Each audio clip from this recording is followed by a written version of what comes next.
बिस्मिल्लाहिर्रहमानिर्रहीम अस्सलाम वालेकुम। भारत के लिए बुरी ख़बरों का सिलसिला रुक नहीं रहा। एक के बाद एक धचका, एक के बाद एक बुरी ख़बर। और भारत कोशिश तो कर रहा है कि अपने लोगों से, अपनी आवाम से ये ख़बरें छुपा सके, लेकिन छुप नहीं रहीं। इतना बड़ा धचका लगा है भारत को कि पूरा भारत, उनकी सरकार, उनकी इस्टेब्लिशमेंट, जो भी करता धरता हैं, वो सब हिल के रह गए हैं। उनकी जितनी भी इकॉनमी चलाने वाले बड़े बड़े बिजनेसमैन, सब कुछ ही हुआ। ये है कि ईरान ने चाबहार प्रोजेक्ट से भारत को निकाल बाहर किया है। उन्होंने कहा है कि जी छुट्टी आपकी, निकलें आप बाहर। और ऐसे निकाला है जैसे मक्खन में से बाल निकालते हैं, निकाल के बाहर ही फेंक दिया है, फेंक ही दिया है। और कसूर इसमें सारे का सारा भारत का है। हुआ ये है कि ईरान ने चाबहार से ज़ाहिदान तक रेलवे ट्रैक का एक मंसूबा था, और ये भारत के साथ मिलकर तय हुआ था कि इसमें भारत भी शामिल होगा। और बड़ी धूमधाम के साथ ये 2016 में सह अफ्रीकी मुआहिदा किया गया। और ऐसे जैसे पाकिस्तान को चिढ़ाने के लिए या पाकिस्तान को नीचा दिखाने के लिए कोई ऐसा प्लान बनाया गया कि हम पाकिस्तान को बाईपास करके अब हम ये मंसूबा तैयार करेंगे। और इसमें भारत का ख्याल ये था कि चाबहार बंदरगाह से ये रेलवे का जो ट्रैक है ज़ाहिदान तक जाएगा और उसके बाद आगे अफ़गानिस्तान तक जाएगा, और भारत इसको इस्तेमाल करेगा अपनी चीज़ों की एक्सपोर्ट के लिए, इंपोर्ट के लिए, कारोबार के लिए, और एक राहदारी बनाएगा। तो और यहाँ तक सोचा जा रहा था कि ये चाबहार बंदरगाह ये भारत जब टेक ओवर कर लेगा तो ये गवादर बंदरगाह के मुकाबले पर इसको बनाएगा। खैर, ये तो अब एक खाम ख्याली और ख्वाब तो थे ही। और इसमें फिर भारत का प्लान ये था कि सिर्फ यही नहीं, ये रेलवे ट्रैक बिछाया जाएगा चाबहार से ज़ाहिदान और फिर अफ़गानिस्तान तक, और इसमें अपना असर रसूख बढ़ाएगा, बल्कि सेंट्रल एशिया तक, जिसमें तुर्कमानिस्तान शामिल है, वहाँ तक इस ट्रैक को ले जाया जाएगा। और भारत फिर मईशत की बेहतरी के लिए, कारोबार, तिजारत के लिए इस रास्ते को इस्तेमाल करेगा। वैसे तो पाकिस्तान का रास्ता उसको बहुत बेहतर लगता है कि पाकिस्तान से, जिस तरह मिसाल के तौर पर वाघा बॉर्डर से अगर एंटर होती हैं उनकी चीज़ें और अफ़गानिस्तान तक जाएँ तो ये बड़ा तेज़ रास्ता है। लेकिन भारत की हरकतें ऐसी हैं कि पाकिस्तान उसको इस तरह की खुली छूट देना ही नहीं चाहता, जबकि इसमें पाकिस्तान का फ़ायदा है, क्योंकि जब यहाँ से सामान जाएगा भारत का अफ़गानिस्तान तो उस पर पाकिस्तान को ज़ाहिर है कि फ़ीस मिलेगी, पैसे मिलेंगे राहदारी के लिए। बहरहाल, तो इंडिया ने प्लान बनाया। 2016 में मोदी उधर गए तेहरान में, वहाँ जाकर जनाब ये दस्तखत हुए। अफ़गानिस्तान के सदर भी बीच में शामिल थे, ईरान के सदर भी थे, तो बड़ी धूमधाम से सारा ये हुआ काम। फिर क्या होता है? फिर ये हुआ कि इंतज़ार पर इंतज़ार ईरान करता रहा, करता रहा, करता चला गया। आखिरकार अब आकर जब भारत ने कोई ना तो इन्वेस्टमेंट की, ना आगे आया, हालांकि उनके जितने भी एक्सपर्ट हैं रेलवे के बड़े बड़े, वो आकर सारा जायज़ा ले गए, बस ऐसे आएँ बाएँ शाएँ, टाल मटोल। अभी हाल ही में जो आखिरी दौरा हुआ भारत की तरफ से भारतीय वज़ीर ख़ारजा का गालिबन, तो उसमें भी जब वो ईरान गए तो ईरान ने ये बात उठाई कि जी ये मंसूबा कब से आपने कहा हुआ है कि जी हम ये करेंगे, और इसमें जो उनकी सरकारी कंपनी है रेलवे की, भारत की, उसने इसमें शामिल होना था। और ये कोई 600 किलोमीटर से ज़्यादा का ये ट्रैक है। सारी तफसील मेरे पास है, वक्त हुआ तो मैं आपके सामने वो रखूँगा। वो सारा ट्रैक बिछाना था, तो क्या हुआ, आएँ बाएँ शाएँ। अच्छा, और कोई जवाब भी नहीं दे रहे। और अंदर खाते क्या है कि जी बताया जा रहा है कि असल में ईरान पर सैंक्शंस हैं अमेरिका की, तो हमारी कंपनियां अगर वहाँ पर करेंगी तो उन पर भी सैंक्शंस लग जाएंगी, हम ये कर नहीं सकते। जबकि ये बात सबको पता है कि चाबहार को अमेरिका ने इस्तिस्ना दे दिया था, चाबहार बंदरगाह को, शायद भारत के कहने पर कि चलो अपना बगल बच्चा है, इसकी फ़ायदे के लिए, और गवादर के एक मुकाबले पर ये अगर इसको डेवलप कर रहा है तो ठीक है। उसमें इन्होंने मिलियंस ऑफ डॉलर्स की इन्वेस्टमेंट भी करनी थी भारत ने, लेकिन किया ही कुछ नहीं। अब ईरान ने क्या किया है? ईरान ने कहा है कि जी बड़ी मेहरबानी, बहुत शुक्रिया, आप इस प्रोजेक्ट से निकलें, हमें आपकी ज़रूरत ही नहीं रही, भागो इधर से, निकलो।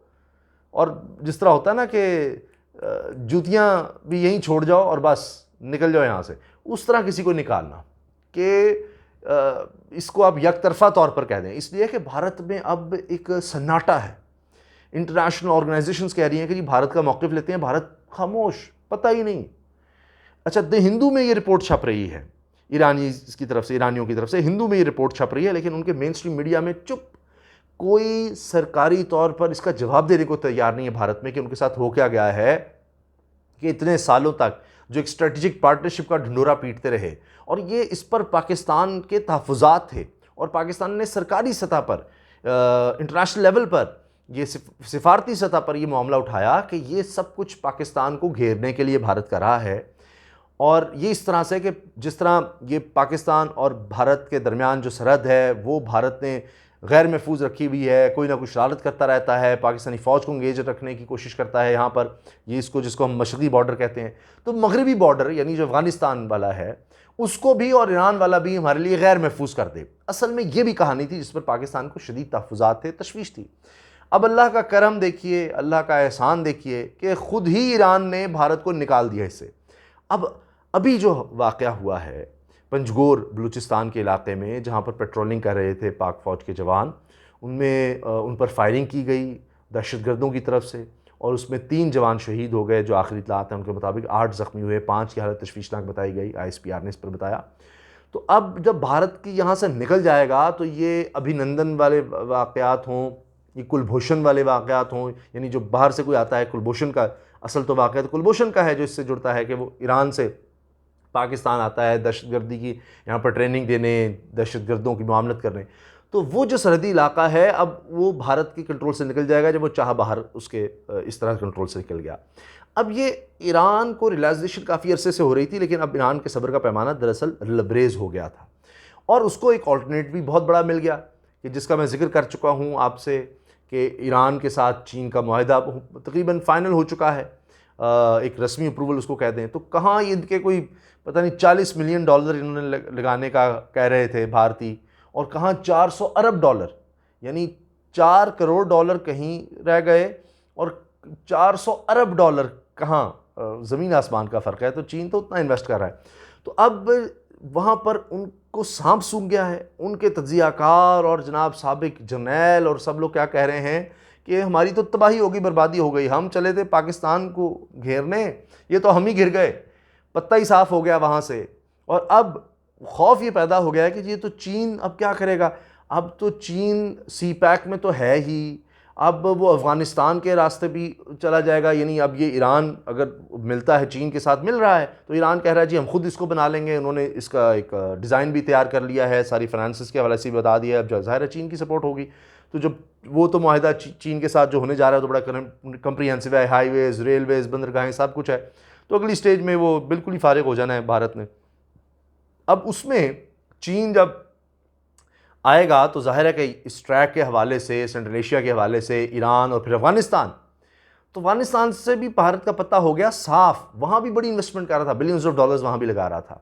तो CPEC, ये ईरान, अफ़गानिस्तान, तो वो कह रहे हैं कि ये तो अब चीन की प्रेजेंस हो गई इधर, हम तो हर तरफ से फारिग हो गए, नेपाल से भी गए, मालदीव से भी गए, भूटान से भी गए, श्रीलंका से भी गए, सब तरफ से फारिग। और ये जो कहते थे जी मोदी जो है ये बड़ा डिप्लोमेसी का माहिर है और सफारतकारी देखिए कि जुड़ रहा है, फारिग, कुछ नहीं बचा।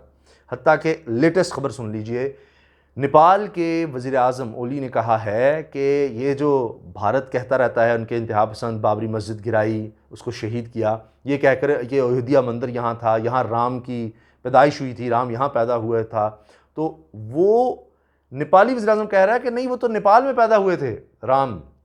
तो अब वो एक बड़ा तनाज़ा एक और खड़ा हो गया है कि ये तो तारीख़ी वो नेपाल दूसरी बता रहा है, पहले भी कहा जाता है कि हिंदुओं के मुक़द्दस मकामात नेपाल में हैं। तो अब ये एक नई बहस छिड़ गई और पूरे भारत के लिए मजहबी तौर पर एक नया शोशा खड़ा हो गया, एक नया मसला खड़ा हो गया। तो हर तरफ से भारत को धचके पे धचके लग रहे हैं और लेटेस्ट धचका ये ईरान ने लगाया है यहाँ से उसको फारिग करके। और ये सिलसिला वहीं से शुरू हो गया था जब ईरान ने मजम्मत की थी जो दिल्ली में मुसलमानों के ख़िलाफ़ मुस्लिम कुछ फसादात हुए थे, अभी हाल ही में फरवरी में मुसलमानों का कत्लेआम किया गया जिस तरह, उस पर ईरान ने उसकी शदीद मजम्मत की थी। हत्ता कि ये मकबूजा कश्मीर और लद्दाख के मामले पर भी मजम्मत की, जिस तरह कानून बदला भारत ने उस पर ईरान ने। तो ईरान में रियलाइजेशन हुई है और उसका जो बाकायदा एक बड़ा कदम प्रैक्टिकल जो कहते हैं अमली तौर पर वो तो नज़र आ रहा है, पहले बयानात थे, सब कुछ था। वो मुआहिदा जो अफ्रीकी हुआ था ये 2016 में, फिर 2017 में, फिर 2018 में, इस पर आगे चला गया, अब ये करेंगे, अब वो करेंगे, वो सब कुछ ही फारिग हो गया। वो दिहाइयों की इन्वेस्टमेंट ईरान से भारत की फारिग हो गई है। तो ये बहुत बड़ी ख़बर है भारत के लिए। जितनी भारत के लिए बुरी खबर है उतनी ही पाकिस्तान के लिए अच्छी खबर है, इलाके के लिए अच्छी खबर है, अमन व इस्तेहकाम के लिए अच्छी खबर है, ख़ित्ते के लिए अच्छी खबर है। इजाज़त दीजिए, अल्लाह हाफ़िज़। पाकिस्तान जिंदाबाद।